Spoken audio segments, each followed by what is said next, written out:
প্রশ্ন number 7।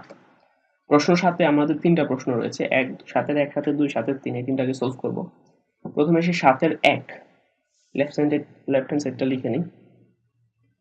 Left hand সাইডে আছে আমার 7-এর 1 sin a divided by cosec a plus cos a divided by sec a। এই অঙ্কটার ক্ষেত্রে আমরা যেটা করব, নিচের গুলোকে ভাঙাই দিব। হ্যাঁ, cosec a K ভাঙাবো R sec a কে ভাঙাবো। কেন? তাহলে cosec a কে ভাঙাইলে আমার হয়ে যাবে হচ্ছে 1/sin a। হ্যাঁ, যেটা উল্টায় উপরে sin হলো sin স্কয়ারে হয়ে যাবে। আবার sec a মানে 1/cos a। ঠিক আছে, এটা ভাগ অবস্থায় নিচে আছে, উল্টায় গেলে উপরে cos এর সাথে গুণ হলে cos a মানে হয়ে যাবে cos স্কয়ারে। আমরা যেটা করব, প্রথমে এই যে sin a, এটাকে লিখবো sin a। আর cosec এর ফর্মুলা কত? cosec a মানে আমরা কি জানি? আমরা জানি যে cosec a ইকুয়াল লিখা যায় 1/sin a, অর্থাৎ যেখানে cosec a থাকবে ওখানে 1/sin a লেখা যাবে। তাহলে এখানে cosec a, এই cosec এর পরিবর্তে আমি লিখবো 1/sin a প্লাস এই cos এর cos a, আর নিচে আছে sec a। এই sec এর পরিবর্তে কি লেখা যায়? আবার আমরা জানি sec a এর ফর্মুলা হচ্ছে 1/cos a। তাহলে এই নিচের sec এর পরিবর্তে আমরা এটা নিচে লিখবো 1/cos a। এই উপরের সাইনের সাথে নিচের 1/sin এ কি অবস্থায় আছে? একটা এখানে যেহেতু দাগ দেওয়া আছে, তার মানে আমি বুঝতেই পারতেছি যে উপরের সাইনের সাথে 1/sin এ ভাগ অবস্থায় আছে। তাহলে sin এ এই ভাগটাকে, এই দাগটাকে যদি আমরা উঠায় গুণ করে দিই, তাহলে নিচে ছিল 1/sin এ, আমরা জানি নিচের অংশটা উল্টায় যাবে, উল্টায় হবে sin a/1, যদিও ওই নিচের 1 না লিখলেও হইতো। একইভাবে এখানে cos এর cos এর সাথে 1/cos এ ছিল ভাগ অবস্থায়, আমি এটাকে যদি গুণ করি তাহলে 1/cos হয়ে যাবে cos a/1। ওকে, sin এ গুণ করলে কি হবে? sin স্কয়ার a, cos এ গুণ করলে কি হবে? cos square a। আমরা জানি sin square a cos square এর ভ্যালু কত? তাদের সম্পর্ক হচ্ছে sin square a plus cos square এর ভ্যালু হচ্ছে 1। এটাই কিন্তু আমার প্রুফ করতে বলছে। সাথে এরকম আমার প্রুফ হয়ে গেল। সুতরাং আমরা লিখতে পারি sin a by cosec a plus cos a by sec a equal হচ্ছে 1। এটাই প্রুফ করতে বলছে, প্রমাণিত। এবার আমরা চলে যাব 7-এর 2। 7-এর 2 যে প্রুফটা আছে আমরা এটা লিখে নিই। 7-এর 2 এ আমাদের প্রুফ করতে বলছে যে লেফট হ্যান্ড সাইডে আছে sec a by cos a minus tan a by cot a। Okay, তো এইখানেও এই অঙ্কটার ক্ষেত্রে আমাদের নিচের অংশটা যদি আমরা ভাঙাই দিই তাহলে অঙ্কটা মিলা যাবে। ঠিক আছে, কারণ cos a K ভাঙাইলে 1/sec a হয়, উপরেও sec a আছে।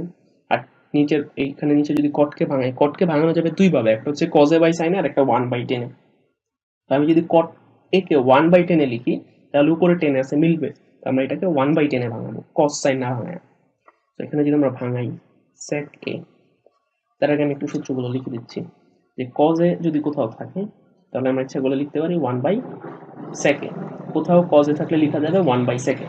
তাহলে এখানে এই যে নিচে cos a আছে, এটার পরিবর্তে আমি এখানে লিখতে পারি 1/sec a minus tan a by cot a ছিল। আবার cot এর ফর্মুলা কি? cot a সমান লেখা যায় 1/tan a। কোথাও cot a থাকলে লেখা যাবে 1/tan a। তাহলে এই cot এর পরিবর্তে আমি লিখবো 1/tan a।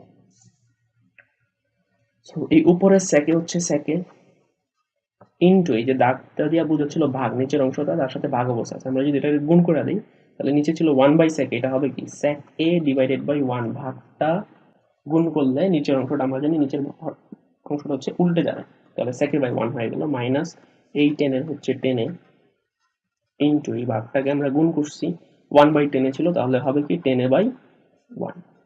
তাহলে sec a into sec a একই জিনিস দুইবার আছে, তার হোল স্কয়ার, মাইনাসের minus tan a into tan a একই জিনিস দুইবার আছে, তারও স্কয়ার, tan স্কয়ারে sec স্কয়ারে মাইনাস tan স্কয়ারে। আমরা জানি এটার ভ্যালু কত? 1। এটা হচ্ছে ফর্মুলা যে sec square theta minus tan square theta value হচ্ছে 1। তাহলে এটাই কিন্তু আমার প্রুফ করতে বলছিল যে 1 দেখাইতে হবে।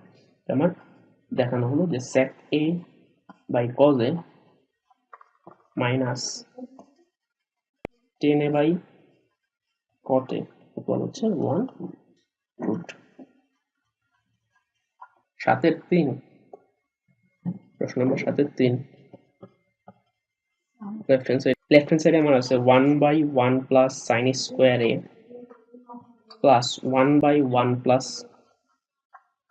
Cosec square A. ওকে, তো এই ম্যাথটা আমরা কিভাবে করব? আমরা যদি এখানে সাইন কোসেক দুইটা জিনিস আছে, দুইটাকে যদি ভাঙাই তাহলে আমার অঙ্কটা হবে না, কারণ আমরা জানি সাইন এ মানে হচ্ছে 1/কোসেক এ। তাহলে সাইনকে ভাঙাইলে আমি কোসেক পাচ্ছি, অর্থাৎ দুটোটা সেম সেম হচ্ছে, বা কোসেক মানে 1/sin এ। তাহলে আমরা যদি এটাকে ভাঙাই, এখানে 1/sin এ পাবো, এখানেও সাইনে আছে, তো সেম সেম হবে। বাট আমি যদি দুটোটাকে ভাঙাই, এই সাইনকে কোসেক ভাঙাই, তাহলে এখানে চলে আসলো কোসেক, আবার কোসেককে সাইন ভাঙাইলাম, তাহলে এখানে হয়ে গেল সাইন। এক জায়গায় কোসেক, এক জায়গায় সাইন, মিল পাচ্ছি না। আমরা আগের অঙ্কগুলোতে কিন্তু ভাঙায় মিল মিল করার চেষ্টা করছি, যে নিচেরটার উপরটা মিল ছিল। এখানে দুই পদের ডিফারেন্ট ডিফারেন্ট জিনিস আছে। হয় আমরা সাইনেকে 1/কোসেকে ভাঙাবো, অথবা কোসেকে 1/sin এ ভাঙাবো, যে কোনো একটাকে ভাঙাইলে আমার অঙ্কটা মিলবে। ওকে, তো আমরা এখন ভাঙানোর চেষ্টা করি। 1/1 plus sign square A plus 1/1 plus, আমরা জানি কোসেক এ ইকুয়াল 1/sin এর, তাহলে যদি স্কোয়ার থাকে তাহলে কোসেক স্কোয়ারে কত হবে?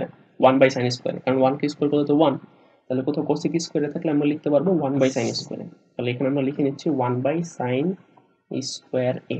ওকে, তাহলে এই অংশটা আমরা যাই আছে তাই থাকবে 1/1 প্লাস সাইন স্কোয়ার এ, এই প্লাসের প্লাস, উপরের 1 এর 1, এইটার সাথে এটাকে আমরা লসাগু করে যোগ করবো, যেহেতু ভগ্নাংশ চলে আসছে এখানে। এই 1 এর নিচে মনে মনে আছে 1 আর সাইন স্কোয়ার এ এর লসাগু হচ্ছে সাইন স্কোয়ার এ, হর দ্বারা লসাগুকে ভাগ, তাহলে সাইন স্কোয়ারে, ভাগফল দ্বারা উপরটা গুণ, তাহলে 1 ইন্টু সাইন স্কোয়ারে মানে সাইন স্কোয়ারে, প্লাস আবার এই হর দ্বারা লসাগুকে ভাগ করলে সাইন স্কোয়ারে বাদ, ভাগফল হচ্ছে 1 এর সাথে 1 গুণ হলে 1/1 প্লাস সাইন স্কোয়ার এ, প্রথম পদে যা আছে আমরা তাই লিখলাম, প্লাসের প্লাস, এই 1 এর সাথে এই যে নিচের অংশটা আছে এটা কি অবস্থা আছে? ভাগ। তাহলে 1 এর সাথে যদি আমরা গুণ করি, এখানে ছিল sine square A plus 1 divided by sine square, এটা উল্টায় যাবে, উল্টায় কি হবে? সাইন স্কোয়ার এ যাবে উপরে, আর সাইন স্কোয়ার এ প্লাস 1 যাবে নিচে। 1/1 plus sign square A plus, আমরা জানি 1 এর সাথে কোনো কিছু গুণ হইলে যা আছে তাই থাকবে, নিচে সাইন স্কোয়ার এ প্লাস 1 ছিল, এটাকে আমি একটু সাজায় 1 প্লাস সাইন স্কোয়ার এ লিখতে পারি, একই জিনিস। এবার এই দুইটা ভগ্নাংশ যদি আমরা যোগ করি, আমরা দেখতেছি দুইটা সমহর, অর্থাৎ দুইটার হর সমান, তাহলে খুবই সহজ, হরে যা আছে আমরা তাই লিখে দিব, এবং লবেও যা আছে তাই লিখে দিলেই হবে, আর গুণ ভাগ করার চিন্তা করার দরকার নেই। তাহলে 1 এর 1, উপরে 1 আছে, প্লাসের প্লাস, সাইন স্কোয়ার এ সাইন স্কোয়ার এ। এখন আমরা দেখতেছি উপর নিচে সেম সেম, তাহলে কাটাকাটি গেল, কাটাকাটি গেলে কত থাকে? 1, এটাই রাইট হ্যান্ড সাইড।